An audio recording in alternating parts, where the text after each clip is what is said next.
পৃথিবীর কোন নবীর কবরে মাজার আছে? পৃথিবীর কোন নবীর কবরে ওরস হয়?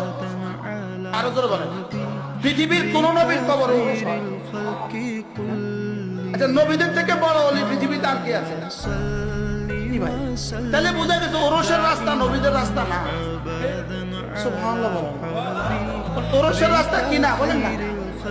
আবার ওরসের রাস্তা কি না? আচ্ছা, ১৬ লক্ষ সাহাবা কারোর কবরে ওরস আছে, তাহলে বোঝা গেছে সিদ্দিকদের রাস্তা কি না, ওরসের রাস্তা না। মন রাগ করে ফেলছেন মনে হয়। নবীরা কাকে কাকে সেজদা দিছে? জোরে বলেন, একমাত্র কাকে? তাহলে আল্লাহ ছাড়া যদি অন্য কাউকে সেজদা দেয়, এটা কি নবীদের রাস্তা হবে? আল্লাহ ছাড়া অন্য কাউকে গিয়ে যদি বলে বাবা একটা গরু দেন, বাবা একটা ছাগল দেন, এরা